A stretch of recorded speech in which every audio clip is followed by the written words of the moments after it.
कठोपनिषद प्रथम अध्याय तृतीय वल्ली मंत्र 6। यस्तु विज्ञानवान भवति युक्तेन मनसा सदा तस्येन्द्रियाणि वश्यानि सदश्वा इव सारथेह। कठोपनिषद के इस मंत्र में कहा गया है कि जो व्यक्ति सदैव विवेक युक्त बुद्धि वाला होता है और अपने मन को नियंत्रण में रखता है, उसकी इंद्रियां भी पूरी तरह उसके वश में रहती हैं। उसकी स्थिति उस कुशल सारथी के समान होती है जिसके घोड़े अच्छे और अनुशासित होते हैं तथा उसके नियंत्रण में चलते हैं। हम कठोपनिषद में देख रहे हैं अविज्ञानवान भवत्य युक्तेन मनसा सदा, अर्थात जिसका मन संयमित नहीं होता वो अविवेकी अज्ञानवान हो जाता है और अंततः वासनाओं का दास बन जाता है। उस मंत्र का भाव ये है कि जो व्यक्ति आध्यात्मिक दृष्टि से ईश्वर से जुड़ा नहीं होता वो अज्ञान में रहकर वासनाओं का गुलाम बन जाता है। वास्तव में वही व्यक्ति आत्मज्ञान का अधिकारी बन सकता है जो वासनाओं का दास न हो। अब पहली बात ये समझने की है कि जिसका जीवन नैतिक और सांस्कृतिक मूल्यों पर आधारित होता है वो अपनी वासनाओं को अपने ऊपर हावी नहीं होने देता। इतना ही नहीं, वो उन्हें अपने नियंत्रण में भी रखता है। जीवन के विकास के लिए ये दो अवस्थाएं बहुत महत्वपूर्ण हैं। एक, वासनाओं को अपने ऊपर आक्रमण न करने देना। दो, वासनाओं को अपने वश में रखना। मनुष्य वासनाओं में बह न जाए और उनका दास न बन जाए, इसके लिए शास्त्रों में अनेक नैतिक और धार्मिक नियम बनाए गए हैं। यदि ये नियंत्रण न हो तो मनुष्य आसानी से वासनाओं का गुलाम बन सकता है। इस मंत्र में आगे ये भी समझाया गया है कि केवल इतना पर्याप्त नहीं है। यस्तु विज्ञानवान भवति युक्तेन मनसा सदा, अर्थात जो व्यक्ति विवेकवान है और जिसका मन सदा उसके नियंत्रण में रहता है वही इस साधना को सिद्ध कर सकता है। केवल वासनाओं को रोकना एक नकारात्मक पक्ष है जिसमें व्यक्ति का विशेष पुरुषार्थ नहीं होता।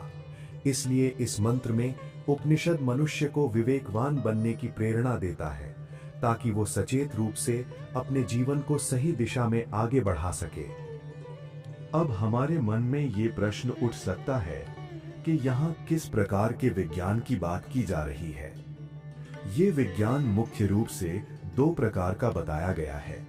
एक, बौद्ध दर्शन में वर्णित विज्ञान और दो, वेदांत में वर्णित विज्ञान। बौद्ध दर्शन निर्वाण की बात करता है जबकि वैदिक दर्शन ब्रह्म निर्वाण की चर्चा करता है। निर्वाण में व्यक्ति सब कुछ त्याग देता है, यहाँ तक कि स्वयं का भी लय मान लिया जाता है, जबकि ब्रह्म निर्वाण में व्यक्ति ब्रह्म के साथ एक रूप हो जाता है, उसमें लीन होकर उसका स्वरूप प्राप्त करता है।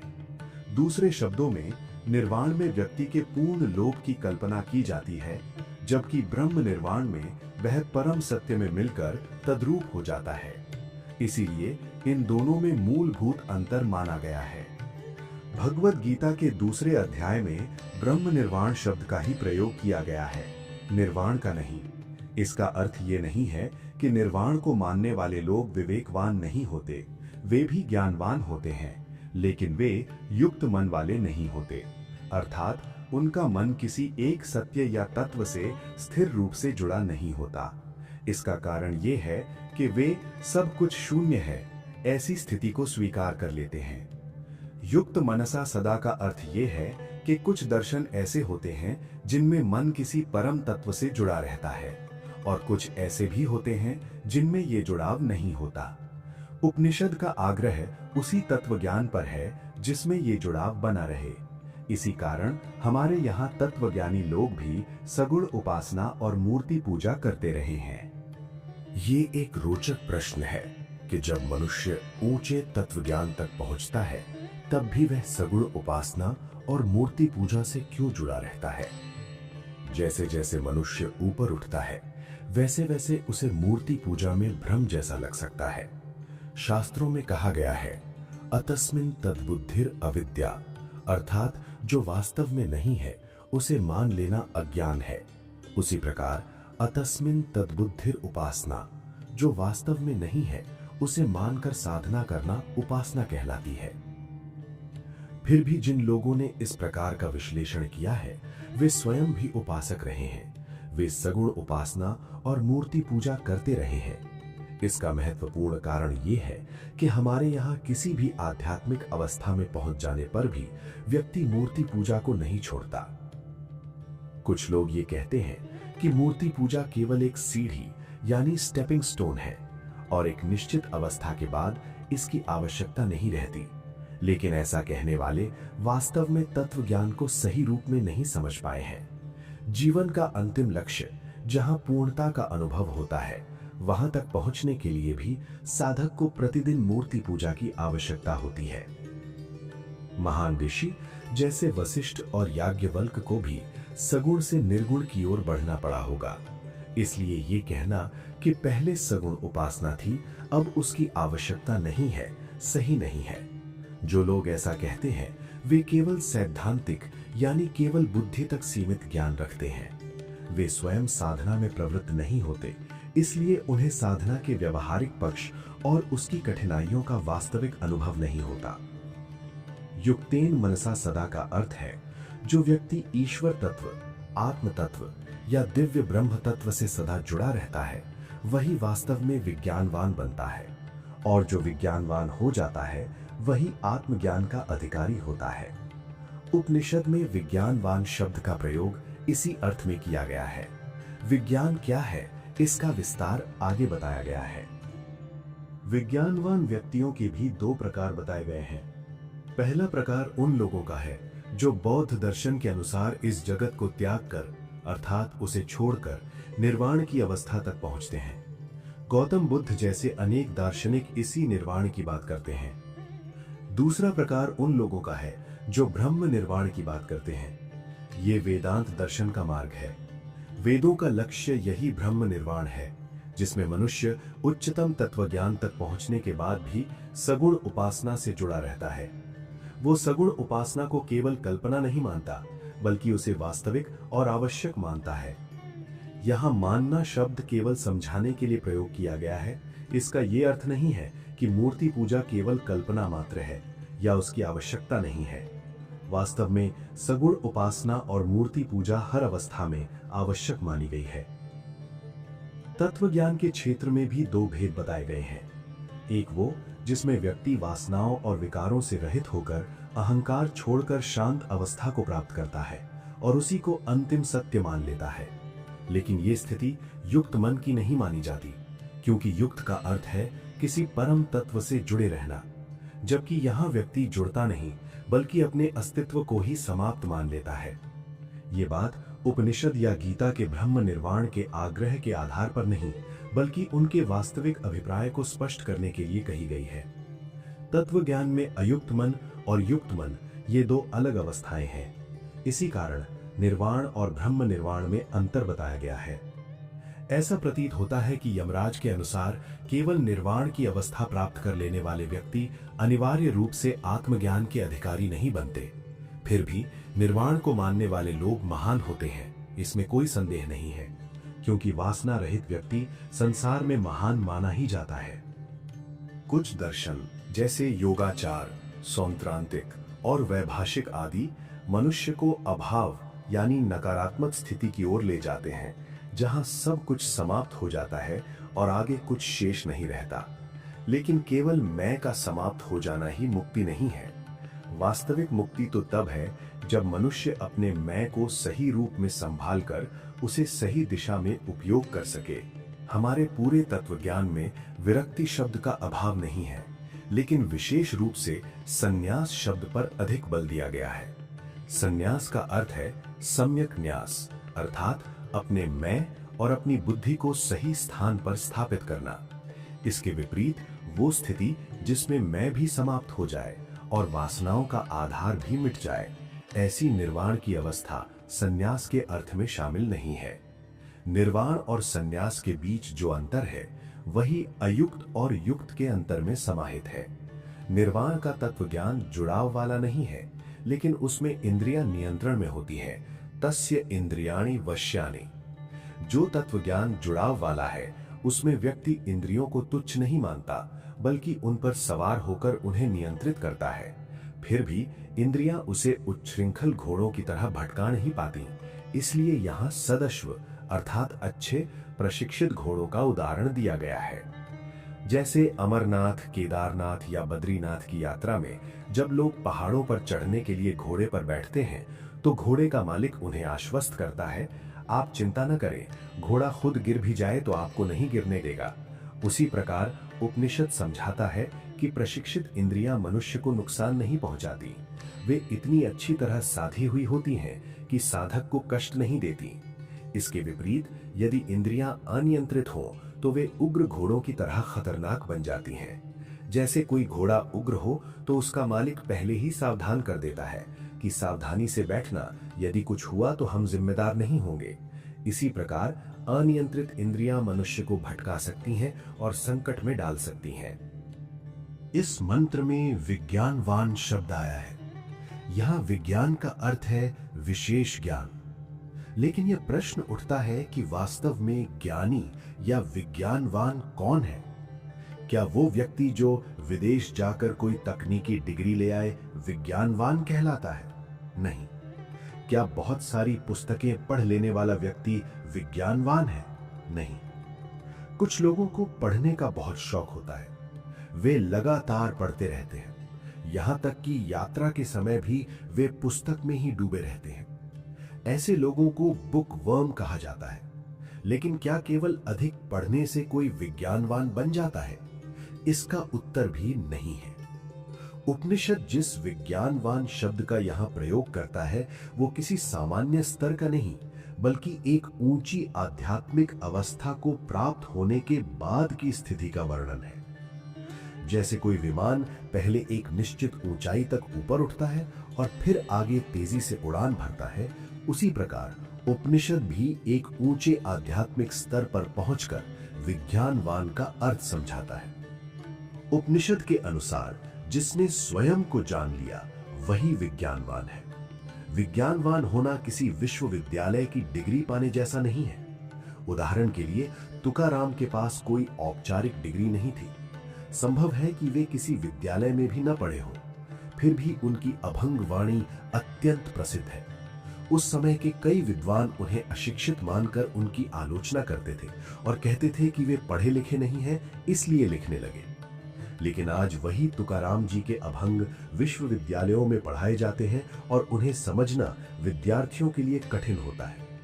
उनके साहित्य पर बड़े बड़े शोध थीसिस लिखे जाते हैं। इससे स्पष्ट होता है कि केवल पढ़ाई या डिग्री ही किसी को विज्ञानवान नहीं बनाती। इसलिए विज्ञानवान का अर्थ ये नहीं है कि कोई बहुत पढ़ा लिखा हो, अनेक डिग्रियां रखता हो या प्रभावशाली भाषण देने में कुशल हो।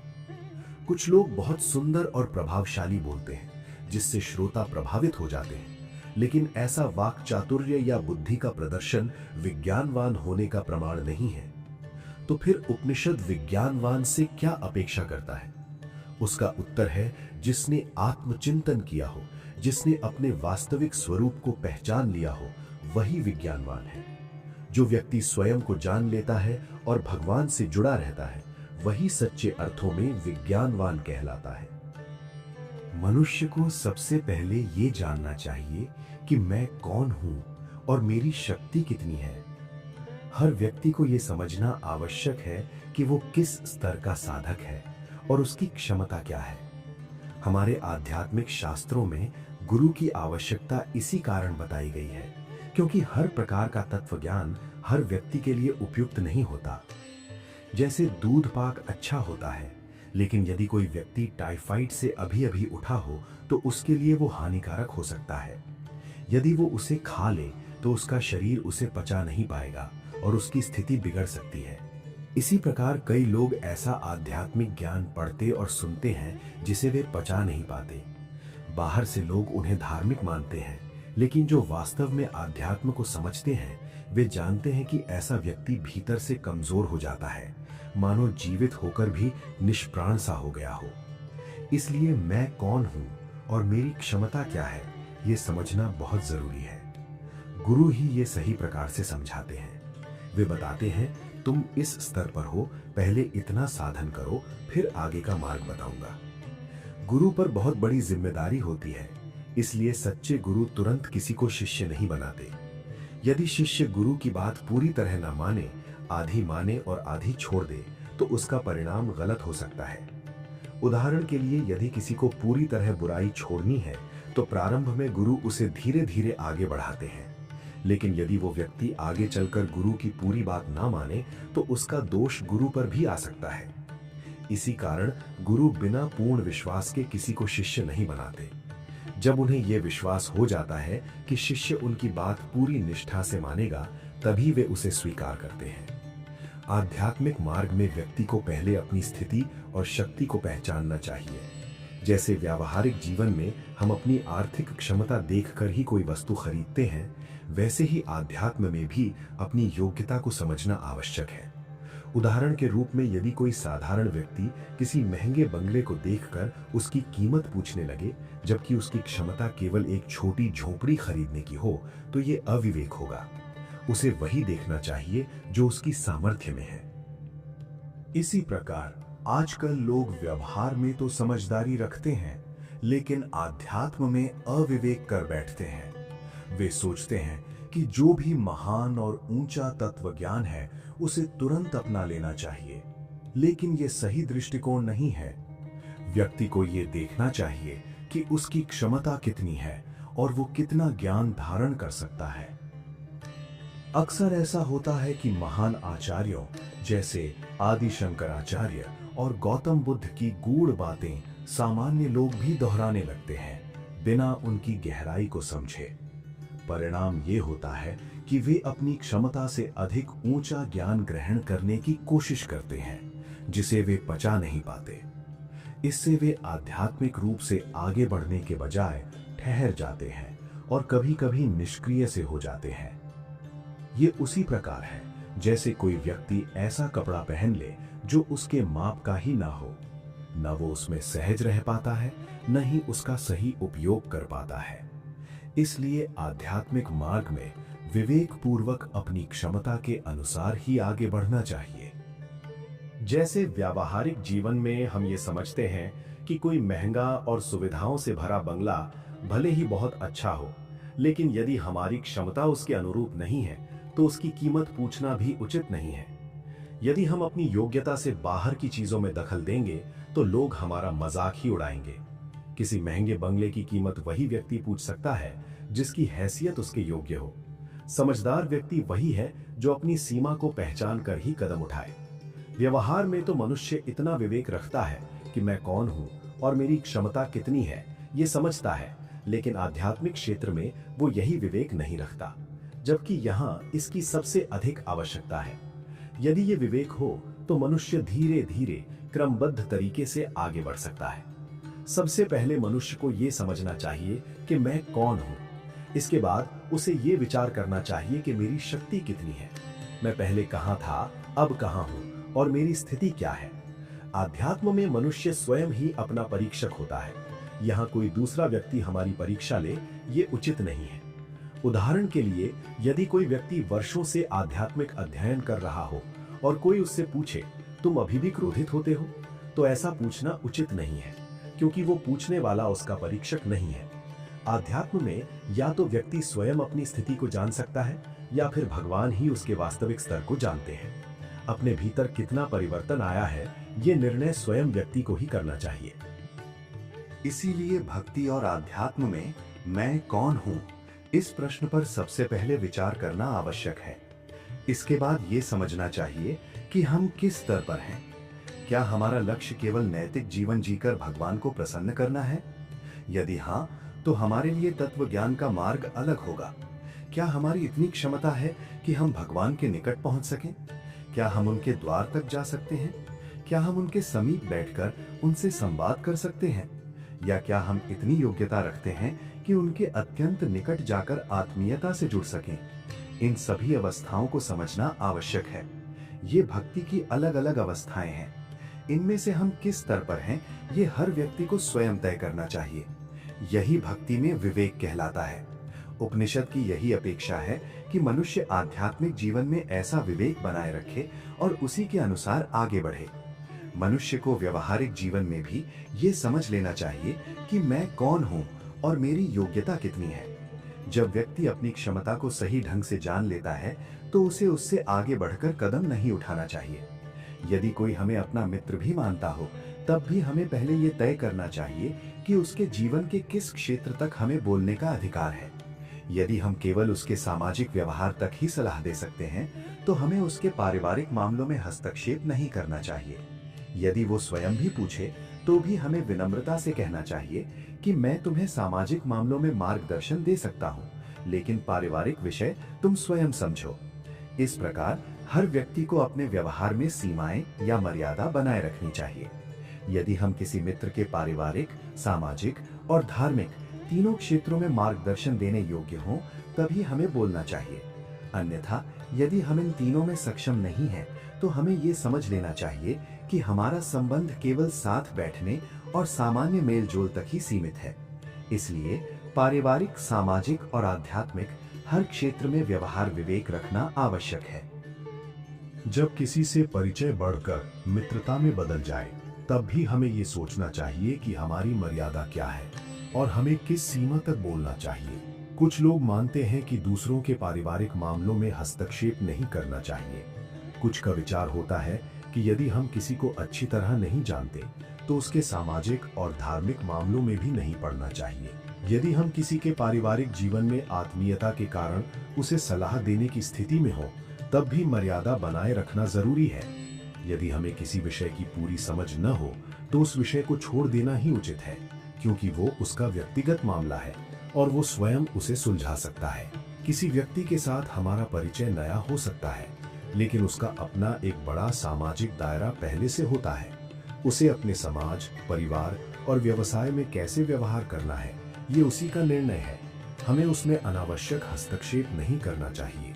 यदि हमारी पहचान या समझ केवल धर्म के क्षेत्र में है, तो हमें उसी विषय तक अपनी बात सीमित रखनी चाहिए। अपनी मर्यादा को पहचानना केवल भगवान के साथ संबंध में ही नहीं, बल्कि व्यवहारिक जीवन के हर क्षेत्र में आवश्यक है। जो व्यक्ति अपनी सीमाओं को सही ढंग से समझता है, वही ये तय कर सकता है कि उसका सच्चा मित्र कौन है और वो किस स्तर का मित्र है। किसी भी व्यवहार में सबको एक ही स्तर पर नहीं रखा जा सकता। ये संभव नहीं है कि हर संबंध समान हो। व्यक्ति को ये समझना आना चाहिए कि कौन सा मित्र उसके जीवन में किस स्तर का है।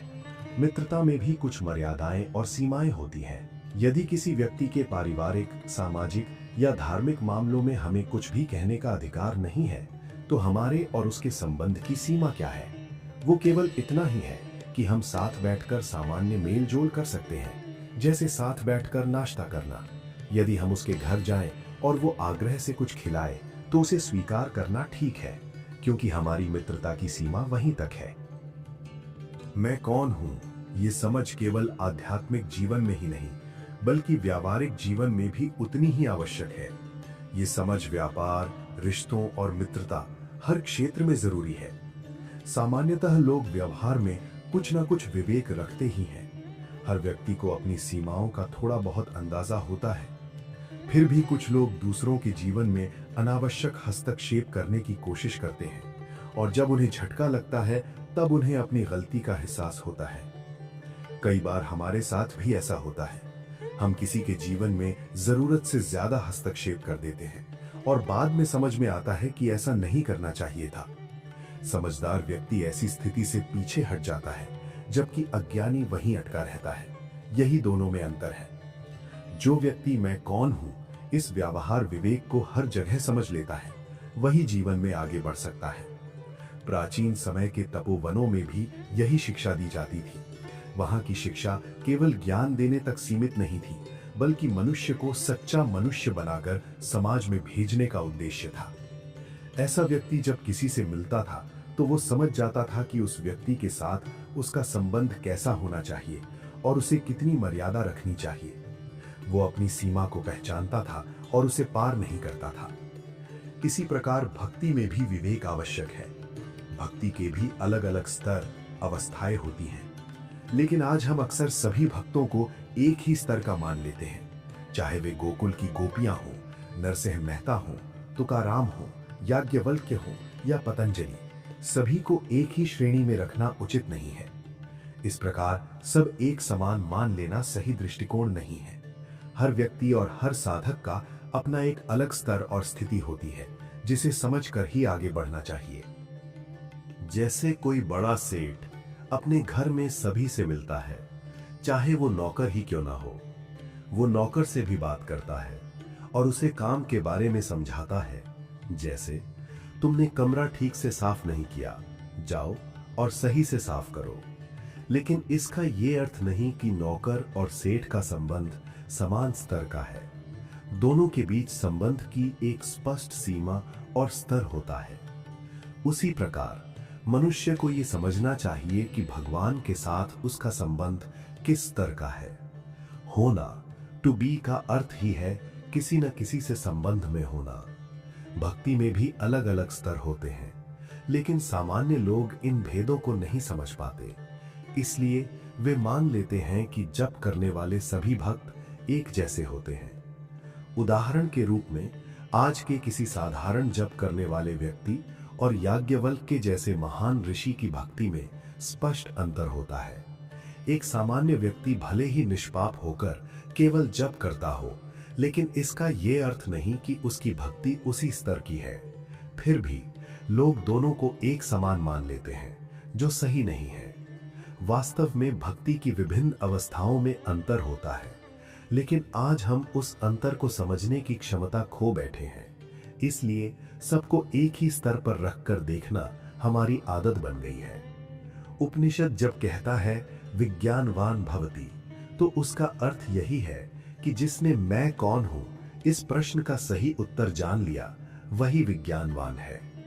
इस मैं कौन हूं को समझाने के लिए वेदांत में पंच कोश विवेक का सिद्धांत बताया गया है। वेदांत के अनुसार 5 कोश होते हैं: अन्नमय कोश, प्राणमय कोश, मनोमय कोश, विज्ञानमय कोश और आनंदमय कोश। इन सभी को अलग अलग समझकर ये निष्कर्ष निकालना होता है कि मैं इन सब से भिन्न हूं। क्या शरीर ही मैं हूं? नहीं। क्या इंद्रियां मैं हूं? नहीं। क्या मन मैं हूं? नहीं। क्या बुद्धि मैं हूं? नहीं। इस प्रकार विचार करते करते ये समझ में आता है कि मैं इन सब से अलग हूं। यही मैं कौन हूं की वास्तविक समझ है, जिसे वेदांत में आत्ममीमांसा कहा जाता है। जैसे संसार में व्यवहार करते समय हमें अपने संबंधों और भूमिका को समझना पड़ता है, वैसे ही आध्यात्मिक जीवन में भी ये विचार करना आवश्यक है कि मैं कौन हूं। तुकाराम ने भी कहा है, अधिकार तैसा करु उपदेश, अर्थात जिस व्यक्ति की जितनी योग्यता अधिकार हो उसे उसी के अनुसार उपदेश देना चाहिए। यही सही मार्ग है। सामान्य व्यक्ति के मन में सबसे पहले ये प्रश्न उठता है कि क्या मैं ये शरीर हूं? यदि मैं शरीर ही हूं तो जैसे ही शरीर कमजोर होता है, मुझे भी कमजोर मान लिया जाता है। लोग कहते हैं कि आप बहुत कमजोर हो गए हैं। बार बार ऐसा सुनने से हमें भी लगने लगता है कि मैं कमजोर हो गया हूं। लेकिन यहां विचार करने की बात है, वास्तव में कमजोर कौन हुआ? क्या मेरी आत्मिक शक्ति कमजोर हुई? क्या मेरी भक्ति कमजोर हुई? क्या मेरा ज्ञान या तत्व ज्ञान कमजोर हुआ? नहीं। तो फिर क्या कमजोर हुआ? केवल शरीर कमजोर हुआ है। अब प्रश्न ये उठता है, क्या शरीर ही मैं हूं? यही विचार का मुख्य विषय है। वेदांत में इस विषय पर बहुत कुछ कहा गया है, लेकिन यहाँ उसे विस्तार से समझाने की आवश्यकता नहीं है। इतना समझ लेना पर्याप्त है कि इस विषय पर अनेक प्रकार के तत्व ज्ञान मौजूद हैं। ये शरीर 5 महाभूतों पृथ्वी, जल, अग्नि, वायु और आकाश से बना हुआ माना जाता है। इसे पंच भौतिक शरीर कहा जाता है। लेकिन कुछ दार्शनिक मत ऐसे भी हैं जो इस विचार को पूरी तरह स्वीकार नहीं करते। उदाहरण के लिए, कुछ दार्शनिक कहते हैं कि जो वस्तुएं प्रत्यक्ष हैं और जो अदृश्य हैं, उनके संयोग को प्रत्यक्ष रूप से नहीं देखा जा सकता। जैसे पृथ्वी दिखाई देती है लेकिन आकाश दिखाई नहीं देता, तो इन दोनों का संयोग कहां और कैसे देखा जाए? इसी प्रकार वायु और पृथ्वी का संयोग भी प्रत्यक्ष रूप से दिखाई नहीं देता। इस आधार पर कुछ दार्शनिक ये तर्क देते हैं कि यदि शरीर वास्तव में इन 5 महाभूतों का संयोग होता तो वो भी पूरी तरह प्रत्यक्ष नहीं होना चाहिए, लेकिन शरीर तो स्पष्ट रूप से दिखाई देता है। इसलिए वे इस निष्कर्ष पर पहुंचते हैं कि शरीर केवल 5 महाभूतों का संयोग नहीं है। हालांकि इस विषय पर गहरी और विस्तृत चर्चा हो सकती है, लेकिन यहां उसका विस्तार आवश्यक नहीं है। मुख्य बात यह है कि हमें यह समझने का प्रयास करना चाहिए कि मैं केवल ये शरीर नहीं हूं। यही विचार आत्मचिंतन की दिशा में पहला कदम है। अब मुख्य प्रश्न ये है कि क्या मैं ये शरीर हूं? शरीर 5 महाभूतों से बना है और ये जड़ है। जड़ वस्ती में चाहे कितनी भी शक्ति क्यों ना हो, वो चेतना से भिन्न होती है। इसलिए ये स्पष्ट है कि मैं शरीर से अलग हूं। इसी बात को समझाने के लिए वेदांत में शरीर की आलोचना करते हुए कहा गया है कि ये शरीर वास्तव में क्या है। वेद व्यास कहते हैं कि ये शरीर अशुद्धियों का घर है, कृतघ्न है और नाशवान है। हम इस शरीर की बहुत देखभाल करते हैं, लेकिन जब इसे नष्ट होना होता है तो ये हमसे पूछता भी नहीं, वो अपने समय पर चला जाता है। फिर भी मनुष्य इसी शरीर को सब कुछ मानकर इसके लिए अनेक पाप कर बैठता है। इसलिए वेद व्यास ऐसे मोह में पड़े हुए लोगों को मूर्ख कहते हैं और शरीर की इस प्रकार निंदा करते हैं। शरीर जड़ है, इसलिए मैं शरीर नहीं हूं, बल्कि उससे अलग हूं। यदि शरीर कमजोर या दुबला हो जाए तो इसका अर्थ ये नहीं कि मैं कमजोर हो गया हूं। सही रूप में हमें कहना चाहिए, मेरा शरीर कमजोर हो गया है। यहां मेरा शरीर कहना ही ये सिद्ध करता है कि मैं और शरीर अलग हैं। भाषा में जब हम मेरा शब्द का प्रयोग करते हैं तो वो स्वामी और वस्तु के बीच भेद को दर्शाता है। जैसे मेरा घर, मेरी पुस्तक, उसी प्रकार मेरा शरीर। इन सब में स्पष्ट है कि मैं इनसे अलग हूं। इसी कारण शास्त्रों में शरीर के प्रति अत्यधिक आसक्ति को कम करने के लिए उसकी आलोचना की गई है। कहा गया है कि मनुष्य शरीर के बाहरी आकर्षण में इतना फंस जाता है कि उसके पीछे दौड़ने लगता है। कामनाओं के कारण वो एक दूसरे की ओर खींचता है और इस मोह में पड़ जाता है। इसी बात को स्पष्ट करने के लिए कवियों ने भी शरीर के बाहरी सौंदर्य का वास्तविक स्वरूप बताकर उसकी सीमाएं दिखाने का प्रयास किया है। उनका उद्देश्य ये समझाना है कि शरीर के आकर्षण में फंसकर हम उसके वास्तविक स्वरूप को भूल जाते हैं। इस पूरे विचार का सार यही है कि मैं शरीर से अलग हूं। मेरा शरीर कहना ही इस भेद को स्पष्ट करता है। शरीर भौतिक है और उसकी अपनी सीमाएं हैं, लेकिन मैं उससे परे हूं। इसलिए भौतिक शक्ति और आत्मिक शक्ति, इन दोनों में स्पष्ट अंतर है। मान लीजिए मुंबई से अहमदाबाद जाने वाली गुजरात मेल तेज गति से दौड़ रही है। उसमें कितनी शक्ति होती है? वो सैकड़ों हजारों लोगों और उनके सामान को लेकर सैकड़ों मील की दूरी तय कर लेती है। इतनी शक्तिशाली ट्रेन जब पटरी पर तेजी से चल रही होती है, तब भी वो एक छोटी सी चींटी को नहीं मार पाती। इसका कारण यह है कि चींटी में बुद्धि होती है। जैसे ही उसे ट्रेन आती हुई दिखाई देती है, वो तुरंत पटरी से थोड़ा नीचे हटकर बैठ जाती है। ट्रेन उसके ऊपर से निकल जाती है, लेकिन वो सुरक्षित बच जाती है। इस प्रकार एक छोटी सी चींटी अपनी समझदारी से इतनी बड़ी भौतिक शक्ति का सामना कर लेती है। इस उदाहरण से यह स्पष्ट होता है कि भौतिक शक्ति और आत्मिक शक्ति में बहुत अंतर है। भौतिक शक्ति कितनी ही बड़ी क्यों ना हो, उसके सामने बुद्धि और चेतना की शक्ति अलग और अधिक प्रभावी होती है। इसी प्रकार शरीर भले ही शक्तिशाली हो, लेकिन मैं उससे अलग हूं। इसलिए यह समझना चाहिए कि मैं शरीर नहीं हूं। तब प्रश्न आता है, शरीर का क्या महत्व है? इसका उत्तर यह है कि शरीर हमारा एक साधन है। जिसने इस बात को सही रूप में समझ लिया, उसने मैं कौन हूं इस प्रश्न का सही उत्तर पा लिया। लेकिन इसका अर्थ ये नहीं है कि शरीर को तुच्छ समझकर उसकी उपेक्षा की जाए। कुछ लोग शरीर का अत्यधिक लाड़ प्यार करते हैं, जबकि कुछ लोग उसे त्यागने या उपेक्षित करने का प्रयास करते हैं। शरीर से अत्यधिक आसक्ति रखने वाला अनुरक्त कहलाता है और शरीर को त्यागने वाला विरक्त। लेकिन ये दोनों ही दृष्टियां संतुलित नहीं हैं। कुछ लोग ये भी मानते हैं कि जो व्यक्ति शरीर की बिल्कुल परवाह नहीं करता, वही महान योगी है। लेकिन ऐसा सोचना सही नहीं है। शरीर की पूरी उपेक्षा करना भी उचित नहीं है। सही दृष्टिकोण ये है कि शरीर भगवान द्वारा दिया गया एक उत्तम साधन है। जैसे कोई औजार साफ और उपयोग के योग्य रखा जाता है, वैसे ही शरीर को भी संतुलित रूप से संभालना चाहिए। न तो उसका अत्यधिक लाड़ करना चाहिए और न ही उसकी उपेक्षा करनी चाहिए। जो व्यक्ति शरीर को एक साधन मानकर संतुलित रूप से उसका उपयोग करता है, वही वास्तव में आध्यात्मिक मार्ग का अधिकारी होता है। सबसे पहला प्रश्न ये था, मैं कौन हूं? क्या मैं ये शरीर हूं? नहीं, क्योंकि शरीर बदलता रहता है, लेकिन मैं स्थिर रहता हूं। उदाहरण के लिए, जब हम अपने बचपन की फोटो देखते हैं तो कहते हैं ये मैं ही हूं, जबकि उस समय शरीर छोटा था और आज बड़ा हो गया है, फिर भी हम वही व्यक्ति हैं। इसका अर्थ ये है कि शरीर बदलता है, लेकिन मैं नहीं बदलता।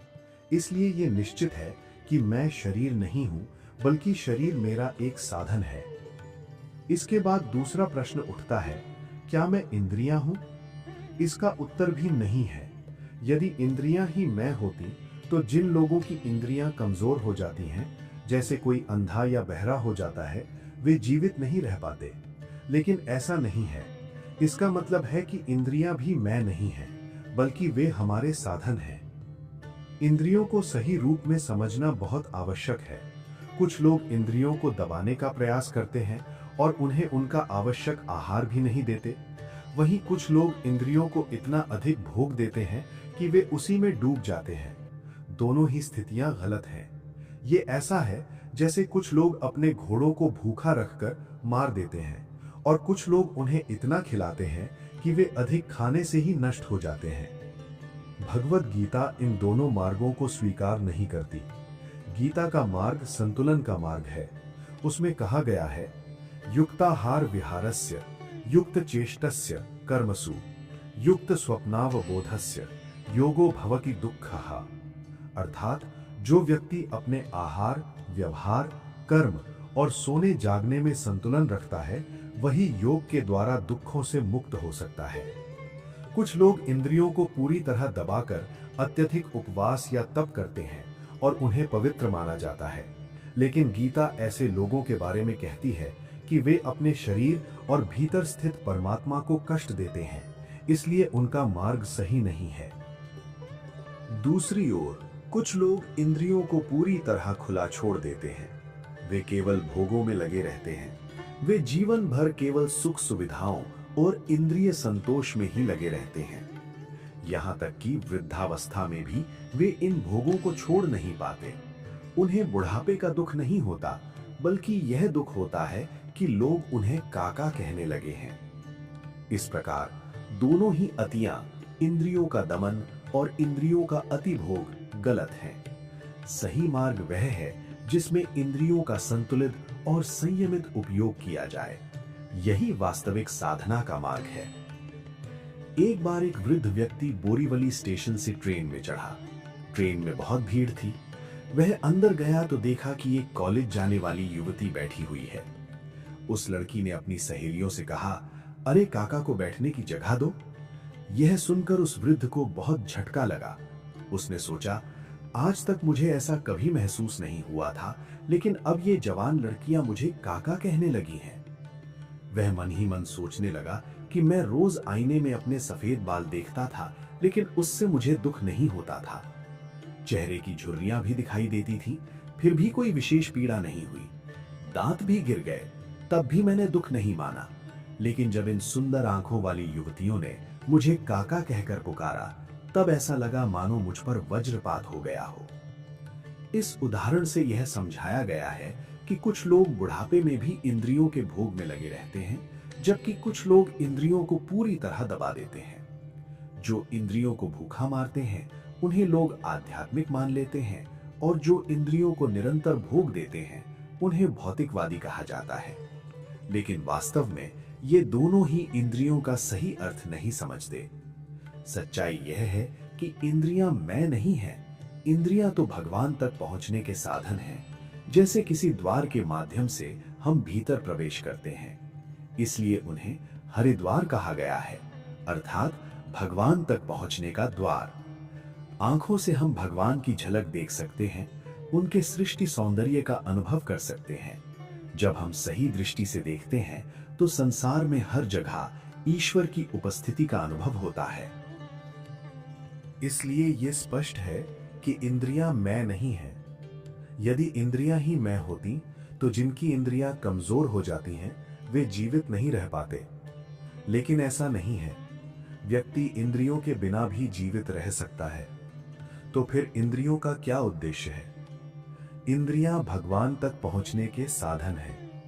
हमारा लक्ष्य साध्य है, चैतन्य से मिलन अर्थात परम सत्य की प्राप्ति, और ये शरीर उस लक्ष्य को पाने का साधन है। इंद्रियां उस साधना के उपकरण हैं जिनके माध्यम से हम सच्चिदानंद की प्राप्ति कर सकते हैं। इस प्रकार शरीर साधन है, इंद्रियां उसके उपकरण हैं और अंतिम लक्ष्य है ईश्वर से मिलन। यही इस पूरे विचार का सार है। अब प्रश्न उठता है, क्या मैं प्राण हूं? इसका उत्तर है नहीं, मैं प्राण भी नहीं हूं। इसका कारण यह है कि जब मैं रात में सोता हूं तब भी प्राण श्वास प्रश्वास चलता रहता है, लेकिन उसी समय कोई चोर आकर चोरी कर जाए तो मुझे पता भी नहीं चलता। यदि मैं जाग रहा होता तो क्या मैं उसे चोरी करने देता? नहीं। इससे स्पष्ट है कि प्राण से भी मैं अलग हूं। प्राण में न तो स्वयं को समझने की शक्ति है और न ही स्वयं की रक्षा करने की क्षमता। इसलिए प्राण मैं नहीं हो सकता। हां, यह कहा जा सकता है कि प्राण मेरे पास है और वो मेरे जीवन का एक साधन है। जो व्यक्ति अपने विकास के लिए प्राण तक की चिंता नहीं करता, वो मैं कौन हूं का सही अर्थ समझ लेता है। इसके बाद प्रश्न उठता है, क्या मैं मन हूं? इसका उत्तर भी नहीं है। मन जड़ है, चंचल है और अस्थिर है, जबकि मैं न तो जड़ हूं, न चंचल हूं और न ही असहाय हूं। मन समय समय पर अलग अलग प्रकार से बदलता रहता है। बचपन में जो आनंद मिलता था वही आनंद वृद्धावस्था में भी अनुभव किया जा सकता है। इससे स्पष्ट है कि मैं नहीं बदलता, बल्कि मन अपनी स्थिति बदलता रहता है और हमें अलग अलग रूपों में अनुभव कराता है। इस विषय को समझाने के लिए आदि शंकराचार्य ने कहा है, बाल्यावस्था में मनुष्य खेल में लगा रहता है, युवावस्था में स्त्री में आसक्त हो जाता है और वृद्धावस्था में चिंताओं में डूबा रहता है, लेकिन कोई भी ब्रह्म में नहीं लगता। इस श्लोक का अर्थ ये है कि जीवन के अलग अलग चरणों में मनुष्य की रुचियां बदलती रहती हैं, लेकिन वो परम सत्य की ओर ध्यान नहीं देता। हालांकि आज के समय में स्थिति कुछ अलग दिखाई देती है। आज बचपन से लेकर वृद्धावस्था तक कई लोगों की रुचियां एक जैसी ही बनी रहती हैं। उदाहरण के रूप में आज हर उम्र का व्यक्ति खेल या मनोरंजन में ही अधिक रुचि रखता है। इससे ये प्रतीत होता है कि समय के साथ मनुष्य की प्रवृत्तियां बदल गई हैं, लेकिन मन की चंचलता और अस्थिरता आज भी वैसी ही है। इस पूरे विचार का सार यही है कि मन परिवर्तनशील, चंचल और जड़ है, जबकि मैं उससे अलग हूं। इसलिए मैं न तो प्राण हूं और न ही मन हूं, बल्कि इन सब से भिन्न, स्थिर और चेतन स्वरूप हूं। जब मेरे भीतर तमोगुण का प्रभाव बढ़ता है, तब मुझ में नींद, आलस्य, भ्रम आदि उत्पन्न होते हैं। जब रजोगुण का प्रभाव होता है, तब भोग वृत्ति, वैभव की इच्छा और उत्साह बढ़ जाता है। और जब सत्वगुण का प्रभाव होता है, तब जीवन में शांति, प्रसन्नता और संतुलन आता है। इससे स्पष्ट होता है कि मन स्वयं बदलने वाला है। उस पर जिन गुणों का प्रभाव पड़ता है, उसी के अनुसार वो बदल जाता है। मन पर जैसे ही किसी गुण की छाया पड़ती है, वो उसी प्रकार व्यवहार करने लगता है। लेकिन मैं ऐसा नहीं हूं। मैं तो अविनाशी, सनातन और अचल हूं। इसलिए ये निश्चित है कि मन मैं नहीं है। अब प्रश्न उठता है कि मन हमारे पास क्यों है? मन एक उपयोगी साधन है।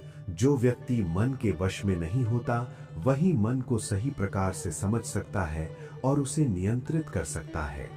लेकिन मन को पूरी तरह हटाया भी नहीं जा सकता, क्योंकि वो आवश्यक है।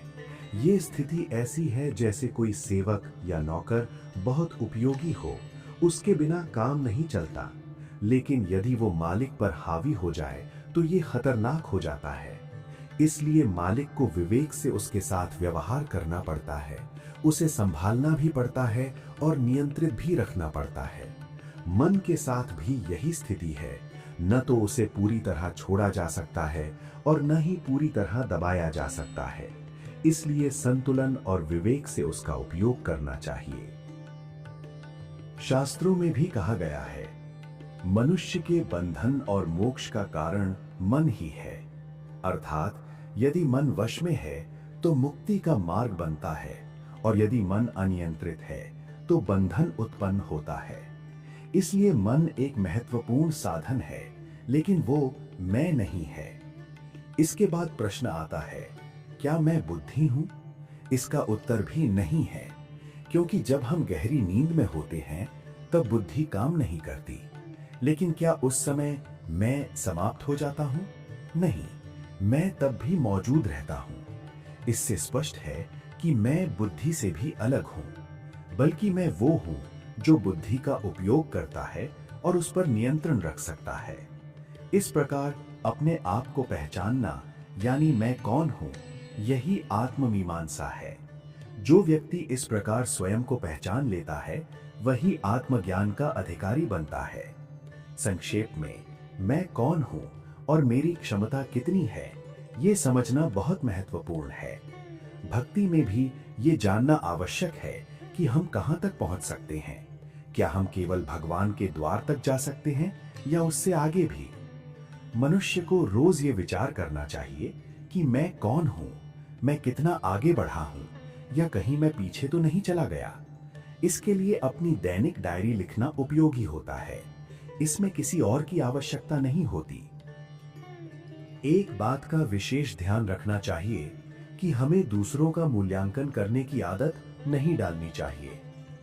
कई लोग हमेशा दूसरों की कमियां ही देखते रहते हैं। वे कहते हैं, फलां व्यक्ति उपनिषद सुनता है लेकिन झगड़ा करता है। ऐसे लोगों को समझना चाहिए कि पहले स्वयं को देखो, दूसरों को नहीं। दूसरों की आलोचना करने की प्रवृत्ति मन की हीनता यानी कमजोरी का संकेत है। लोग अक्सर इसे सही ठहराने के लिए कहते हैं कि हम तो उसकी भलाई के लिए आलोचना कर रहे हैं, लेकिन वास्तव में ये आंतरिक कमजोरी ही है। इसलिए इस हीन प्रवृत्ति को मन से निकाल देना चाहिए और स्वयं का निरीक्षण करना चाहिए। अपने आप का परीक्षक बनना ही सच्चा मार्ग है। वेदांत में इसी को आत्ममीमांसा कहा गया है। वेदांत की दृष्टि से जिसने मैं कौन हूं को जान लिया, वही वास्तव में विज्ञानवान कहलाता है। इसका अर्थ यह है कि जिसने शरीर को स्वयं न मानकर केवल एक साधन माना, वही सच्चे ज्ञान का अधिकारी है और वही आत्मज्ञान प्राप्त करने योग्य बनता है। मनुष्य को अपने जीवन का परीक्षण करना चाहिए कि उसने अपने शरीर का उपयोग किस उद्देश्य के लिए किया। क्या हमने अपने जीवन को भगवान के लिए लगाया? क्या हम भगवान के कार्य के लिए कुछ कदम भी चले? बहुत लोग कहते हैं, हम अमरनाथ गए थे, लेकिन वे वहां बर्फ देखने गए थे। इसी प्रकार लोग बद्रीनाथ या केदारनाथ भी जाते हैं, पर अधिकतर लोग वहां प्रकृति की सुंदरता देखने जाते हैं, न कि सच्ची भक्ति के लिए। वास्तव में अधिकांश लोग प्रकृति प्रेमी भी नहीं होते, बल्कि समाज के प्रभाव में चलते हैं। उन्हें लगता है कि सब लोग जा चुके हैं, मैं क्यों पीछे रह जाऊं। इसी भावना से वे यात्रा कर लेते हैं, चाहे उन्हें कठिनाई ही क्यों ना उठानी पड़े। फिर वे गर्व से कहते हैं, मैं बद्रीनाथ होकर आया हूं। लेकिन जब उनसे पूछा जाए कि वहां से उन्हें क्या मिला, तो उनके पास कोई स्पष्ट उत्तर नहीं होता। उनका अर्थ केवल इतना होता है कि जैसे और लोग गए, वैसे मैं भी चला गया। इस प्रकार बहुत से लोग हिमालय या तीर्थ स्थानों पर समाज के प्रभाव से जाते हैं, न कि सच्चे आध्यात्मिक उद्देश्य से। इसलिए मुख्य प्रश्न ये है कि क्या मैंने भगवान के कार्य के लिए कुछ किया? क्या मैं भगवान का नाम लेकर, उनका संदेश लेकर किसी गांव या लोगों तक पहुंचा? क्या मैंने अपने शरीर को किसी अच्छे कार्य में लगाया? यदि ऐसा नहीं किया, तो हमें यह मानना चाहिए कि हम अभी आध्यात्मिक मार्ग के अधिकारी नहीं बने हैं। मनुष्य को प्रतिदिन स्वयं से ये प्रश्न करना चाहिए कि उसने अपने शरीर का उपयोग किस लिए किया। क्या उसने ईश्वर के संदेश को फैलाने, लोगों तक पहुंचाने या किसी श्रेष्ठ कार्य के लिए अपने शरीर को लगाया? इसका सार यही है कि शरीर मैं नहीं है, बल्कि एक साधन है। जिसने शरीर को साधन और परमात्मा से मिलन अर्थात चिन्ह मिलन को लक्ष्य या साध्य माना, वही सच्चे अर्थों में आध्यात्मिक मार्ग का अधिकारी है। शरीर साधन है, साध्य नहीं। इंद्रियां हमारे लिए साधन या हथियार के समान है। इसलिए मनुष्य को यह विचार करना चाहिए कि उसकी इंद्रियां किस उद्देश्य के लिए हैं। बुद्धि और मन भी इंद्रियों में ही आते हैं, बल्कि वे अन्य इंद्रियों से अधिक प्रभावशाली हैं। मन तो सभी इंद्रियों का नियंत्रक है। इसी कारण भगवत गीता में कहा गया है, इंद्रियाणि दश एकम च, अर्थात 10 इंद्रियां और 1 मन। इन सभी इंद्रियों का सही उपयोग करके हम भगवान का दर्शन कर सकते हैं। इंद्रियों को साधन बना लेना ही एक बहुत बड़ी साधना है और इसी को आत्मदर्शन कहा गया है। उदाहरण के रूप में जब हम गुलाब का फूल देखते हैं तो कोई उसकी सुगंध का आनंद लेता है, कोई उसकी कीमत देखता है। जैसे व्यापारी कहेगा कि गुलाब आज महंगा है। कोई उसका सौंदर्य देखता है, कोई उसमें ईश्वर की रचना का कौशल देखता है और कोई उसमें स्वयं भगवान का अनुभव करता है। इसका अर्थ यह है कि वस्तु वही रहती है, लेकिन देखने वाली दृष्टि अलग अलग होती है। इंद्रियां बदली जा सकती हैं, उनका उपयोग कैसे करना है ये हमारे ऊपर निर्भर है। आंखें फोड़ देने से कुछ नहीं होगा, बल्कि दृष्टि बदलनी होगी। जब दृष्टि बदलती है तभी आत्मदर्शन संभव होता है। भगवान ने ये सुंदर सृष्टि इसलिए बनाई है कि हम उसमें उनके दर्शन कर सकें, लेकिन हम उसे किस दृष्टि से देखते हैं ये अत्यंत महत्वपूर्ण है। मान लीजिए कोई हिमालय गया, ये महत्वपूर्ण नहीं है कि वो वहां गया या नहीं, बल्कि ये महत्वपूर्ण है कि उसने हिमालय को किस दृष्टि से देखा। आजकल लोग केवल समाज के प्रभाव में आकर यात्राएं करते हैं। जैसे लोग पूछते हैं, आप कहाँ घूम कर आए? और यदि कोई कह दे कि कहीं नहीं गया तो लोग उसे कमतर समझते हैं। लेकिन वास्तविक महत्व यात्रा का नहीं, बल्कि दृष्टि का है। इसका सही मूल्यांकन वास्तव में स्वयं भगवान ही करते हैं, क्योंकि हम स्वयं अपने सच्चे परीक्षक भी नहीं बन पाते। जिस व्यक्ति ने इंद्रियों को साधन बना लिया, उन्हें अपने नियंत्रण में रखा और जीवन के विकास के मार्ग में प्राण की भी परवाह नहीं की, वही समझता है कि मैं प्राण से भी अलग हूं। जो प्राण पर नियंत्रण कर लेता है वही आत्मज्ञान का अधिकारी बनता है। इसका श्रेष्ठ उदाहरण नचिकेता है, जो निडर होकर मृत्यु के देवता के पास गया। उसने अपने प्राण की भी चिंता नहीं की। इसी साहस और दृढ़ता के कारण वो आत्मज्ञान प्राप्त करने का सच्चा अधिकारी बना।